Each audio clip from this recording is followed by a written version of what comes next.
Hello, Heaton here. Guys, the response to Judge Week has been tremendous.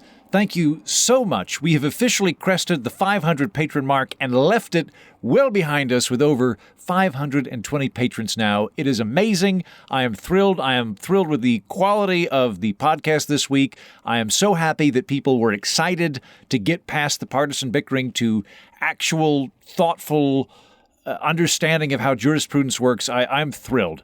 Over the weekend, I will write down all the names of new patrons who signed up this week and draw one of their names, who I will send a physical gavel to and call judge in perpetuity. That will be announced next week. Thank you all the listeners of the show who have taken that additional step to become a patron of it. I am indebted to you.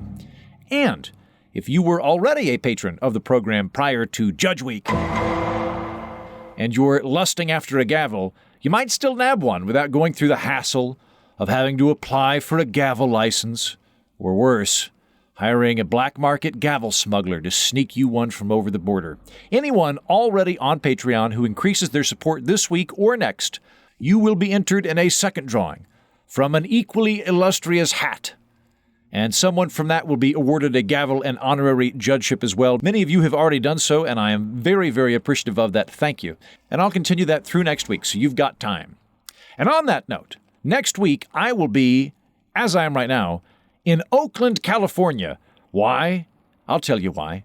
Because we're in crunch time between now and the election. So I am combining forces with my friend and podcasting ally, Justin Robert Young, to crank out a ton of bonus content as a thank you to patrons of the show. I just drove across half this great country lugging a 13-foot fiberglass trailer that I will be sleeping/recording out of, called a Scamp. That's not my name. That's the name of the company. It's a Scamp. I bought it from an 86-year-old man named Dave, who sold it because he just got married and didn't think it was big enough for both he and his wife. Anyway, I did all of that for you, explicitly, so that Justin and I can collaborate on making awesome bonus content for listeners of this program between now and the election. So for patrons of the show, getting that sweet Patreon RSS feed, you can anticipate Justin coming on my show at least once a week and me going on Justin's show at least once a week, on top of all of the other regular shenanigans between now and Election Day. I am in Oakland, California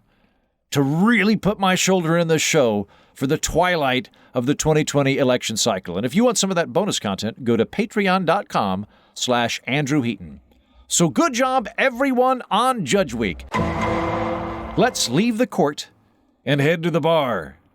That's not a pun. I'm saying in this analogy, we've done our due diligence, learning about jurisprudence, and now it's time to blow off some steam. So let's wrap up the week with some funny headlines and jokes, many of which will be crafted by a guest today who is a law school professor who abandoned it, to pursue stand-up comedy. You'll meet her shortly. Let's go!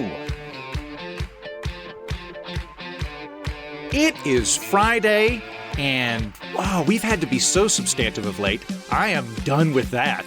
If you're new to the program, on Wednesdays, sometimes Thursdays if I'm lazy, I talk to an author or a warlord or a mentat or some fascinating individual.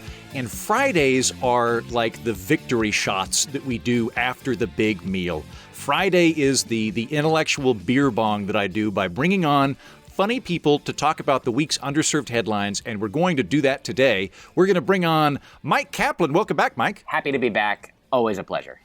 Yeah, and Mike, not only are you a really funny guy, I was actually talking to somebody about you, our mutual friend Mishak, and I was like, you I think are the only person I know who might become a Grammy-winning comedian and a spiritual guru over the course of your life. Like if you took like a 3-year period to be a Buddhist monk, or you became a rabbi or something, like that would not at all surprise me, and I think would be of great benefit to mankind. I'm doing what I can in at least one of those areas. Great.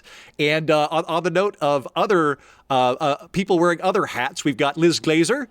Liz, you are a stand-up comedian and apparently a former law school professor, which I did not know until recently. Yeah, it's true. And Mike is my rabbi and spiritual guru and Great. favorite Grammy-winning comedian. I am also clairvoyant and can tell the future. Nice. Mike, you have an album out now called AKA. Yes. And that is in the process of getting into Grammy nominations, and entirely possible based on this weird year and your talent that you might become a Grammy winner. Yes, I would have also jumped in and said, like, I love the positive thinking that Liz projecting herself into the future where all of these things have happened. Right now, we're on a path to that, with the album having been created in 2019, released in 2020. The album's called AKA, and it has been, at this point, submitted to the Grammys for a hopeful, I hope that they will consider it. So as I've been saying, and as the saying goes, it is merely an honor just to be submitted, to be considered, to be nominated. Sometimes you'll be in a bathroom, I bet, and somebody will knock on the door, and they'll say, "Is anyone in there?" And then it's your turn. What do you do? You're probably like, someone's in here. And that's 100% correct. You nailed it on the first guess. That's exactly what they're looking for. Is anyone in there? Someone's in here. You can say that. But did you know that you don't have to say that? You know what you could say is anything. Literally anything that you say will let them know that someone's in there. You understand? Give it a shot. Hey, is anyone in there? I love you. That'll do it. You could maybe say something meaningful and political that you care about. Make a point. Hey, is anyone in there? Black Lives Matter. Get a meeting started, get some solidarity going. You could give them some trivia maybe that you know and they don't. Help spread some information. Share education. Hey, is anyone in there? The longest sidewalk in the world is in Tampa, Florida. It's 4.5 miles uninterrupted. This is the way that a priest sings. Not sure why, if God created everything in the universe, including every musical note in every octave of every scale, he still prefers every Sunday to be serenaded with songs that have only 2 notes. Great. Thank you, if you are a voter, for considering listening to it. I've been, spreading the news as much as I can that the process is underway. And I'm also I'm being specifically meticulous in letting people know where in the process it is, as I just have. And not everyone else is not necessarily as meticulous. For example, I got a message from my father's brother, or my father's brother's wife, my aunt Barb, was like, "We just heard that you got nominated for an Emmy?" I found out here 3 weeks ago. I found out that I am, along with 2 people that I worked on the project at Reason with, I am LA Press Club's humor satire award winner for 2020, and they didn't. Congrats. They didn't bother telling me. I found out through Twitter. so I am an award-winning political satirist and humorist and satirist, but no one told. And I was like, if this is what I find out through Twitter, so I also got on Twitter and I was like, maybe I'm a professor. Maybe somebody made me an adjunct, and who knows? And turns out no, nobody's made me an adjunct. Although if you are a dean of a school, this is the year to use adjuncts through Zoom, and I've clearly got a camera and a microphone. So, and I've got the wardrobe already available. I've already got elbow patches and stuff. It's right behind you. Yeah, you guys can see it because I'm actually doing this from my closet. Normally, when I use Skype, I change the background so it looks like I'm in this really nice library. But you guys can just see that I've got a number of yellowing white dress shirts behind me. Closet. Really nice closet. Can I say one other thing on the subject of awards? Earlier this year, in 2020, I received an email many months ago, I think pre-pandemic, I believe, about an award, a Brooklyn award of some kind, that they were like, you have been selected as the comedian of the year for this particular award. And all you have to do is thank you, send back in this data, all this information about, and one of the things, and then all we ask is that you pay this amount of money for the statue that we'll send you. And I was like, you don't have, and it said that you didn't have, and I was like, great, I don't think I need the statue, a statue. Is it fine if I don't? And then I never heard back from them. So, see, I might get in on this scam. If you'll forward me their information, I'm willing to pay $50 for an additional award. That might be worth it to put on my bio. That's something that I learned. About earlier in life, when I was a child, I wrote a poem and submitted it to a poetry competition, and it was selected as one of the either winners or, one of the winning somethings. Wow. And so I'm in a poetry anthology that my family paid $50 to purchase. Yeah. Yeah. Well, good to know, and good to know for anybody on the program listening to the program. I also have awards. I just want to put that out there. Good. Having noted that we're all heavily lauded individuals, we will proceed to this week's headlines. Coming to us from India, Indian village holds crocodile hostage, asks for 50,000 rupee ransom. In New Delhi, villagers in Uttar Pradesh were initially alarmed when they found a crocodile lurking in the local pond, but then hatched a plan to demand a ransom. Anil Patel, an official responsible for the buffer zone around the Dudhwa Tiger Reserve, told AFP that the locals caught the crocodile and demanded 50,000 rupees to get it back. They eventually did give it back, although they might be prosecuted for kidnapping a crocodile. If I were in charge, I'd be like, hey, thanks for taking that crocodile off our hands. That sounds like a good deal to me. Like, if it were an alligator in Florida, I'd be like, we'll pay to keep it. We've got way too many of those. Sure. It was really confusing to me as to who they were ransoming. I was imagining... Right, I found that too. The other crocodiles, the crocodile's family, they don't have... do they have money? It doesn't... Crocodiles are notoriously bad with finances. You don't want to go to crocodiles to try and get ransom money. And these... Yeah. Well, it's also... Please, Liz. No. Go ahead. Oh, well, I was listening to the headline. I read the story a few times, and I was like, it also kind of sounds like Anil Patel holds crocodile hostage asking for 7 years in prison ransom, right? It's basically just the reverse of the story, because when I read it, I'm like, I didn't understand who was doing what to whom, although that's actually a common insecurity that I have from law school, because I was like, who's the plaintiff, who's the defendant at all times. Never understood, still don't. Maybe Anil had just learned about the concept of ransom. It just hadn't been a thing that he'd ever known about. And he's like, oh, cool, if you kidnap things, people give you money?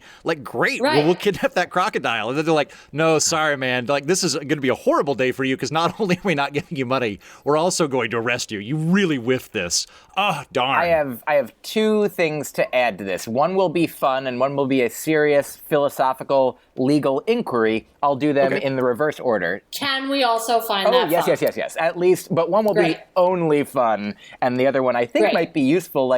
So if the crocodile of its own volition wandered into the area of your home, your possession, your town, I feel like you couldn't be held accountable for kidnapping it at that point. But once you make the decision to have it stay there, then at what point does it become kidnapping if you did not yourself? If a child just wanders into your home, you might get in trouble at some point if you're not where did you come from? Oh man, this toddler walked into my house. But if you're hey toddler, you live here now. Your new name is Brian. Yes. Then it's kidnapping. Wait, this is the philosophical one, right? Right.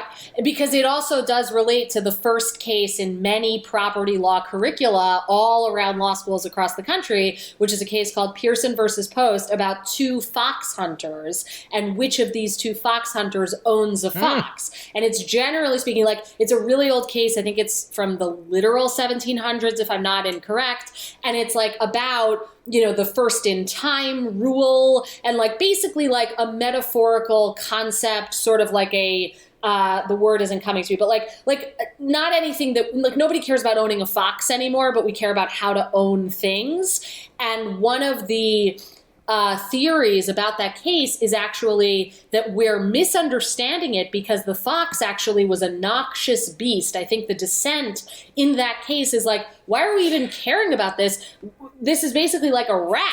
And so neither of these parties actually wanted it. So actually we're not determining which of them owns it. And I don't remember what the dissent then said they were determining, or exactly the rationale of the dissent, because of course it was the dissent. RIP RBG, obviously dissenter extraordinaire. This I don't think was a dissenter extraordinaire. It was just sort of interesting from a, philosophy of property standpoint. But anyway, it's interesting because here it's was the crocodile the fox? Was it more like a rat? According to Anil Patel, it seems like, gold, but we don't know. Mike, you were going to say? I am not an attorney, but I might be. I'm going to check on Twitter after we talk to see if I've been awarded some sort of law degree. I do remember that in Scotland, they had this big problem in the 1800s involving property because you could, under Scots law, corpses were not considered property. They just didn't exist. But the clothes were considered property. So then this is back when you could make pretty good income stealing corpses and selling them to doctors who'd cut them up, because that was how everybody learned medicine at the time. So if you could sneak into the graveyard, get a fresh corpse, bring it in, you'd make a good buck. But if you wanted to really cover yourself, you wanted to take all the rings and clothing off first, because if they caught you with a body that was fully clothed, you were stealing clothes from a graveyard. But if you managed to get out with just the corpse, you had more law on your side of look, nobody owns it. It's just a dead body. Or at least this is what I was told when I was a tour guide in Scotland. I didn't learn this from law school. Yeah, well, part of the reasoning in the majority opinion, again, this is real. I did not read this case before signing on here. I probably should have. You didn't do a lot of law prep for our conversation about crocodile ransoms? Well, it's reasonable enough. I mean, I knew you probably were going to mention that I was a law professor, and if I really thought about it after reading this synopsis, I should have read Pearson versus Post again, because it's really a central case. Every property case book, whatever. And not because it's controlling law, but just because it has these philosophical concepts. But one of the philosophical concepts is about how the fox is a wild animal, and so nobody owns it. And so really we're not, nobody cares about the fox, basically, is a lot of the arguments in that case. And so really this is just about what a theory of property is about. And that's why the case is no. Immediate follow-up question for law. It's my understanding, based on the scene in Breaking Bad, where the attorney gives $1, or they give the attorney $1, he's on retainer. If Mike and I tricked you into accepting $1 from us, if we left it in your purse, or we got you to Venmo, we Venmo'd you $1 and you accepted it, are you then legally our attorney? Can we do that? Can we trick you into becoming our counsel? I don't know. I think there's got to be. I'm not licensed. A meeting of the minds. That would be a funny thing for a TV show to do. Be I did pay this person. Did I share this with you? I feel like this is the kind of thing I would tell you, Andrew, that as a kid I read strange but true sports stories. And one of them was about a catcher, a baseball catcher named Kelly, who was sitting in the dugout. And in the middle of a play, right now, you have to, if you want to switch in and switch out, he wasn't playing. He wasn't on the field. But here's the thing, is the catcher is often not technically on the field. The catcher is behind the plate. So if you can only have a certain number of people on the field, this wouldn't have worked for anything else. But the ball got fouled off towards the dugout, and he yelled to the umpire to substitute himself in. Kelly now catching, caught the ball, and the person was out because there wasn't a rule against it. Nice. There was the right number of people on and off the field still. Just that catcher was I'm just not in anymore. You know what? I applaud any baseball player that has both athletic prowess and a command of parliamentary procedure. That is the most impressive baseball player on that team by far. Side note, I went to law school with a guy who played in the minor leagues and then I think broke some sort of bone that's central to playing baseball, maybe any of them, and then clerked on the Supreme Court, and I think now is a really kind of famous lawyer. So I don't think he was the catcher in that game. He could have been a minor league baseball player or a judge. Wow. Yeah, Mark Mosher. He's great. Wow. I'm going to continue briefly, but first, Andrew, when you said that guy's a catch, was that on purpose? No, I hate puns. Really, but you did it. You officially. I'm sorry. I did it. I blundered it. I'm that intelligent that my subconscious is trying to work around me. I also love, Andrew, that you did not disclaim that the pun was not intended. I hate that. You were so sure. Me too. No, I think me too. I like puns basically as understated headlines. That's the if you want an album title's fine, a headline's fine. Anybody that goes no pun intended means look at how clever I am. I don't want to do that. I either say oh, hey, here's some wordplay or whatever. No, I'm a stickler in the butt about it. If I may offer, here's sort of our new parliamentary guideline for this is that if it's going to be a pun. Truly, it's and honestly, I don't think it will be. But just sincerely, if you are worried, if you don't want to say no pun intended for the reasons we just said, but you do find yourself, if you realized, Andrew, right after you said this guy who used to play baseball is a real catch, if you had realized realized that, oh no, I sincerely did not intend that pun, you would have to make sure to say it in another, be like, everyone, this is unfortunate that I have to say this, but I did not intend to I just want to clarify that there was no pun intended when I said that. I've realized it after the fact. I'm just going to pass out a diagram real quick of how it operates as a pun and why I did not intend it as such. I believe you, and I'm going to cite the example itself to support my proposition, because I think if you had truly... I think it could cut either way, actually, that you intended the pun or you didn't intend the pun. But I think you would have said heaten out if you truly I'm going to just drop the mic and be like, home. you guys cover the rest of this. I think I've done the heavy lifting. I think I'm done. I'll add one tiny thing before we move on. I was researching crocodiles in the course of the story because I don't know crocodile law, but I can at least look up interesting facts. They lay 60 eggs per batch, or up to 60 eggs per batch. And apparently the sex of the crocodiles is determined by the temperature of the nest. So if it's like cold, they end up male. If it's hot, they end up female. Yes. And I was like, I had no idea. It's weird that I was like, oh yeah, that's a thing that I knew, that very weird thing. But I noticed that. If I may, to conclude just the promise that I set for us all previously. First, so I think that it is no longer legal to do what Kelly did as the catcher. They said you can only substitute yourself in between plays, not during plays, which is why I think the spirit of that law is such that if we did try to pay Liz against her will, without her knowledge, that there has to be, like, I think that would be not within the spirit, even if technically maybe it would work once, but then after that they'd be like, okay, a lawyer needs to know that you're hiring them. They need to know, accept the money on purpose. So the final thing here is... Well, and I'm thinking real quick, it also might not be a bad idea to force an attorney to represent me in court. Like they may not do the best work of their lives if they know that they've been, like, I've tricked them into defending me. Though. Finally, the fun thing, the purely fun, non-philosophical thing. I believe that the crocodile kidnappers in India that we were talking about long ago, perhaps they had just seen the movie Ransom and were hoping for, imagining that they would get a call from either the other crocodiles or from perhaps, the people in charge of the crocodiles, like Mel Gibson in the movie, like, give me back my crocodile. That's honestly the only thing that I wanted to hear. Give me back my croc. I also just did think one thing briefly about the crocodile hunter, and these are more crocodile gatherers. I would love to see a Liam Neeson film where he's Australian and just kicking ass trying to get his crocodile back. That's the plot of the film, is somebody's stolen his pet crocodile. He's not going to put up with it. I have an even more specifically honed set of skills this time. Yeah, I'd watch that. Coming back to the States, Taco Bell is now selling its own custom wine. Taco Bell is debuting jalapeno noir to pair with its toasted cheesy chalupa. This tantalizing combination, blah, blah, blah, costs $25. They're making wine at Taco Bell. I have two thoughts on this. First, California, where I'm currently recording, is on fire. We're still under lockdown. There's a very contentious election, but at least we've got jalapeno noir coming out from Taco Bell. And the other quick thought I have is that this is my theory as to how this happened. I think some vice president at Taco Bell is going through a very nasty divorce with a sommelier and was like, how can I ruin this person's week? I know, I'll concoct this Frankenstein wine called jalapeno noir just to make their head explode. That's I think this is actually spite wine. Sure. I've got some great and/or sad news for you, Andrew, because you said we're coming back to the States and what's going on in the States. Liz, the meticulous legal mind that she is, nodding on camera as well. This is only available in Canada. Oh, really? Yes!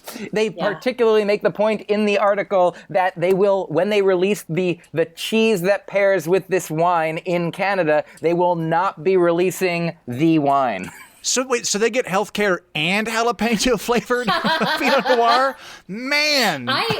I looked up the label because according to the article, the reason for the high price tag, 19 US dollars, 25 Canadian, is the label. It looks like something you could design on Canva, right? Like, I don't know if you've seen it, but it's just like kind of, a little bit fancy script.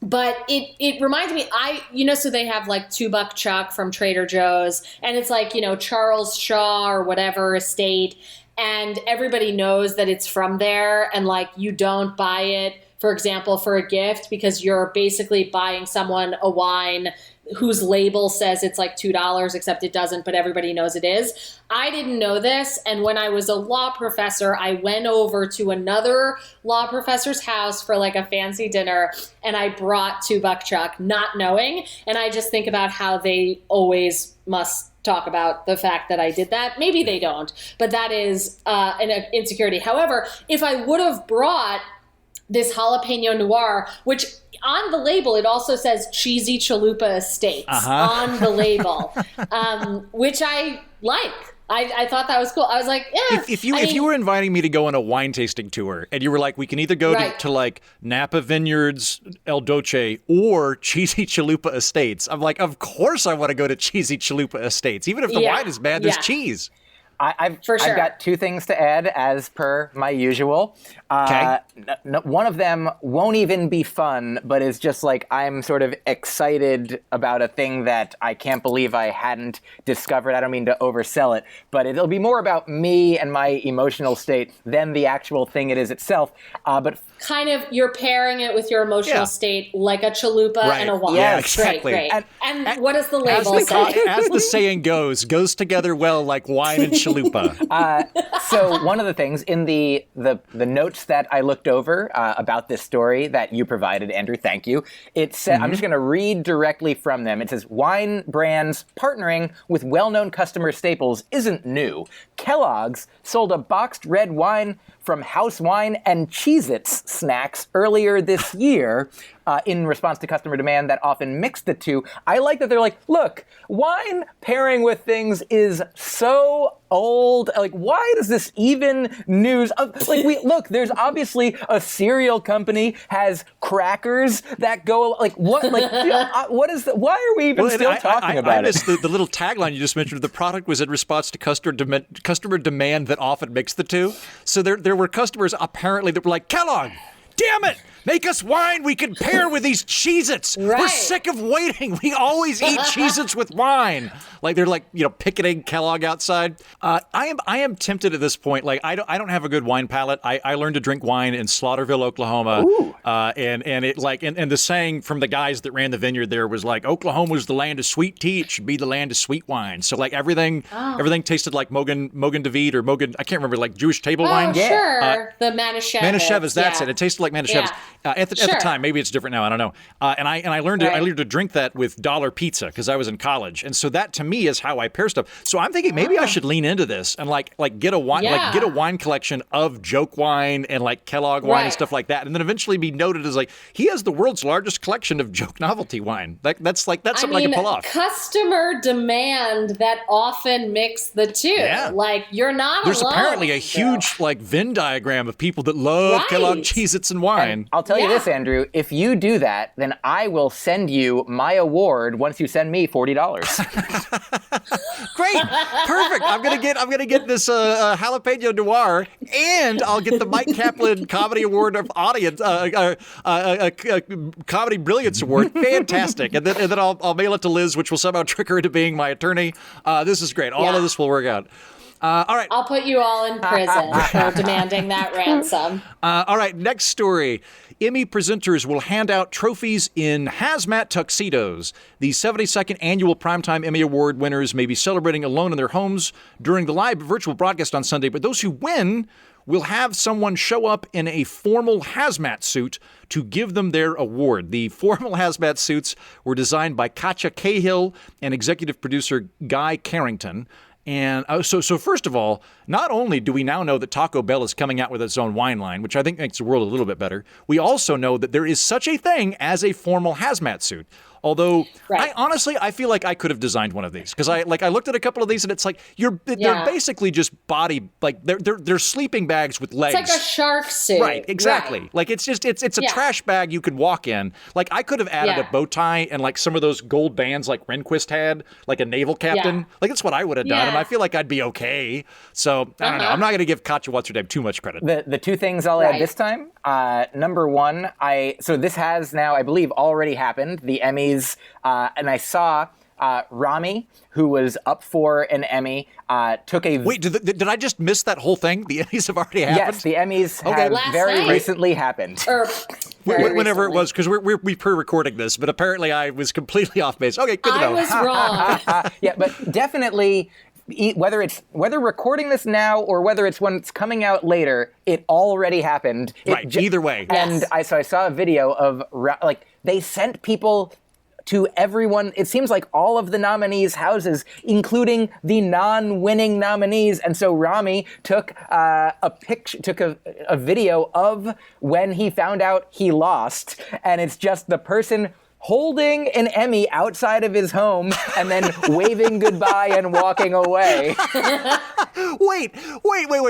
So this year, they didn't just make formal hazmat suits. They literally taunted everybody that was up for it. Yeah. They sent someone with a fake award to their house They only to taunted wave it at them. I don't think- 80% of them.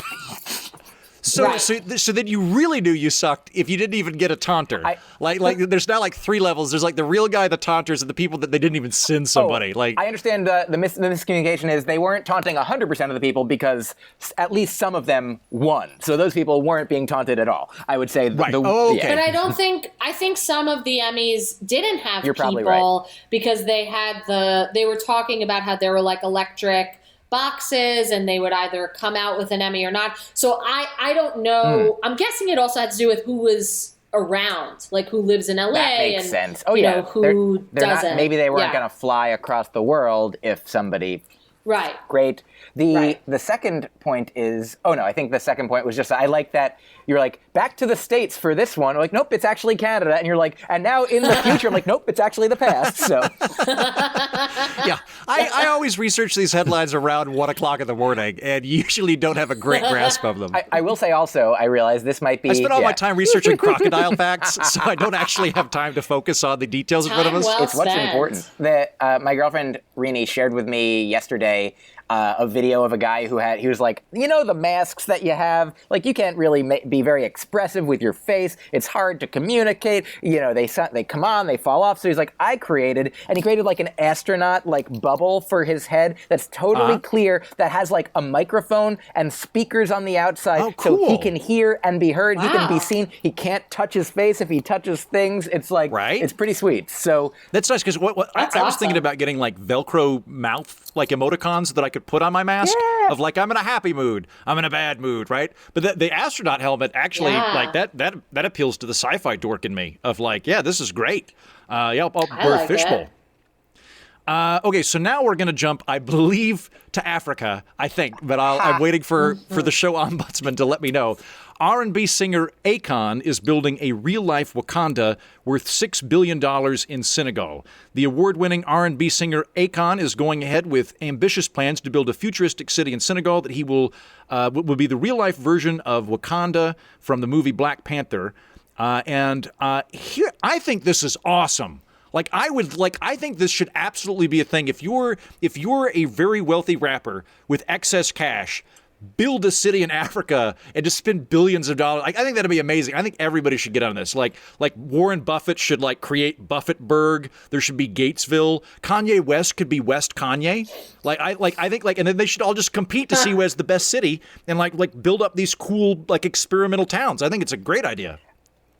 I love it. My only response will be, I'm glad that this is like the third in the classic comedy structure. First, you didn't get the place. Second, you didn't get the time. And on the third, what if I was like, you got neither of them? This has already happened, and it's not Africa. But in fact, it is. It is in the future, and it is in the right place. Excellent. Nothing to nitpick. Nice. Senegal's not in Asia, yeah.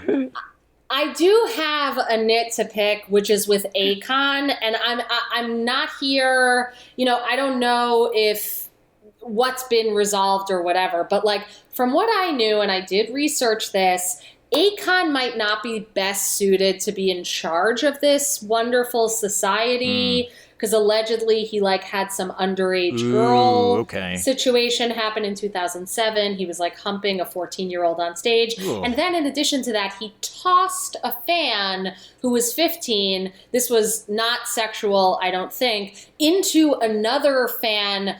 I don't remember how old that person was, but the person to whom the fan number 1 was tossed into fan number 2, fan number 2 suffered a concussion allegedly. Oh, wow. And so I'm just putting that out there. I think it's a great idea, but maybe the lawyer or the worrier in me, I'm like, well, I mean, I think the upshot is, I think if say Buffett builds Buffettburg, he's not leaving Nebraska. Yeah. If Gates builds Gatesville, he's going to stick around Seattle or his spaceship, wherever he lives. So maybe Akon will be a ceremonial monarch that shows up once a year and throws 1 or 2 people into each other and then returns to his mansion in, I'm assuming, California. I will add, I'm going to put the official pun label on the bottle here. Okay, thank you.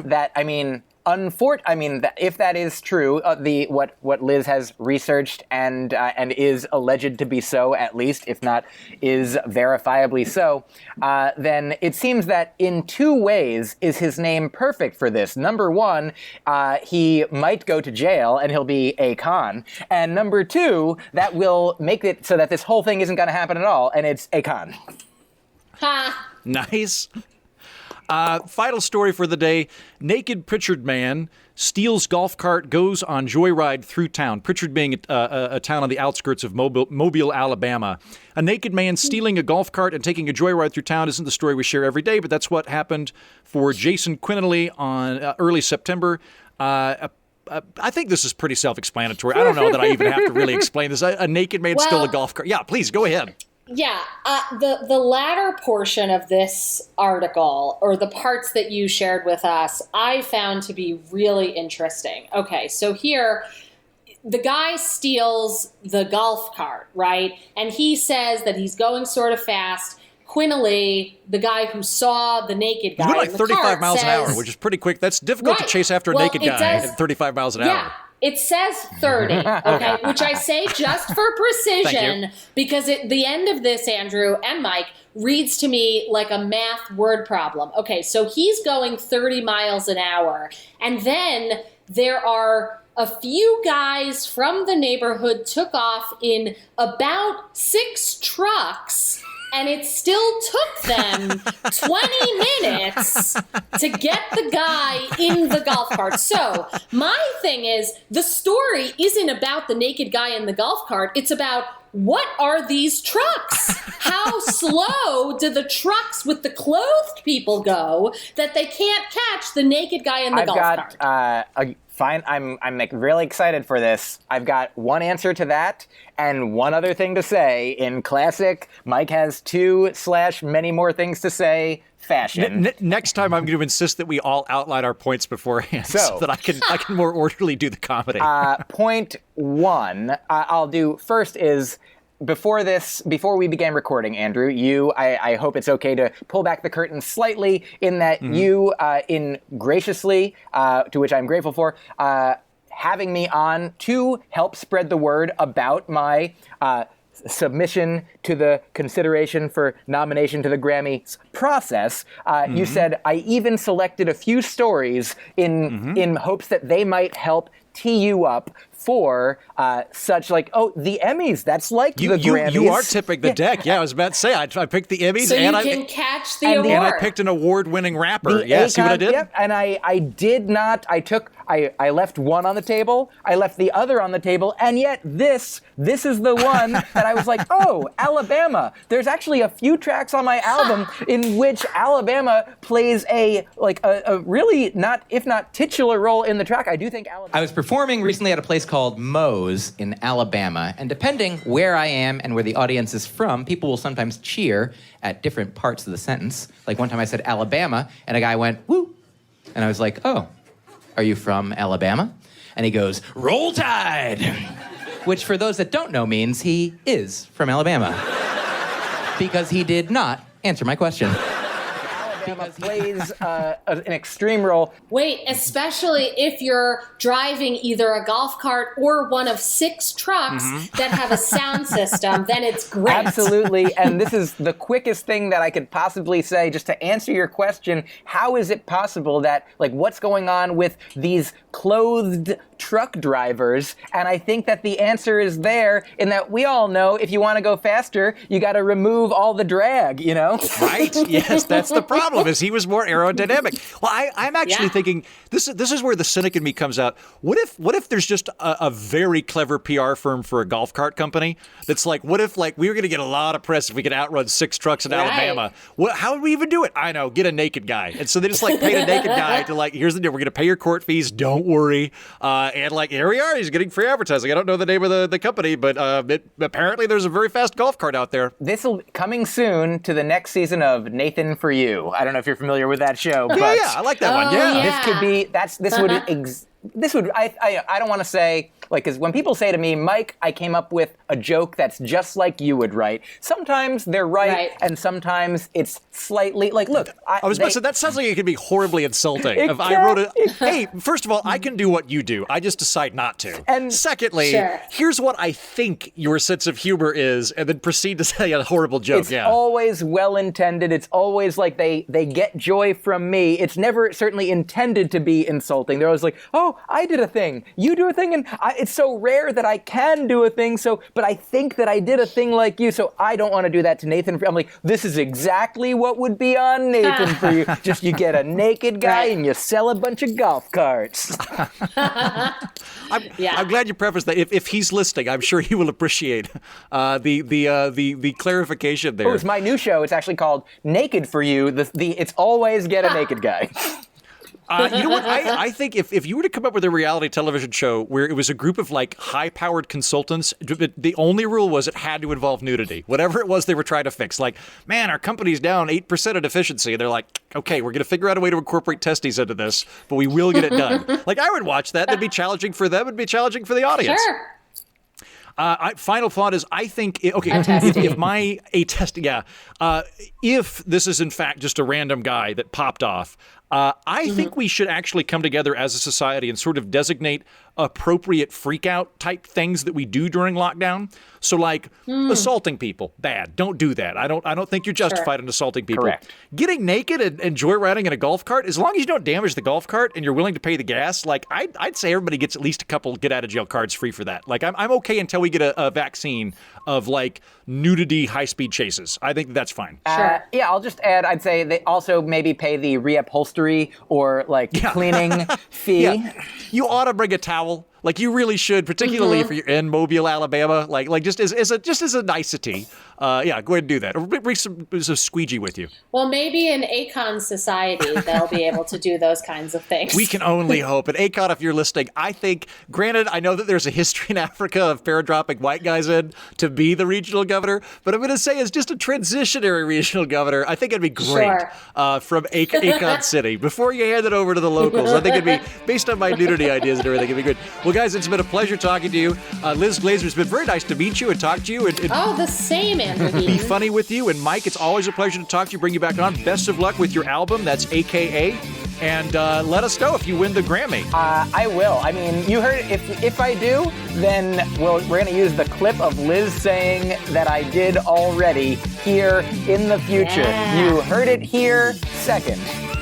She that will confirm she is psychic. She will be a psychic comedy lawyer. And that will also be a good show. Great, guys. Thank you so much. Thank you.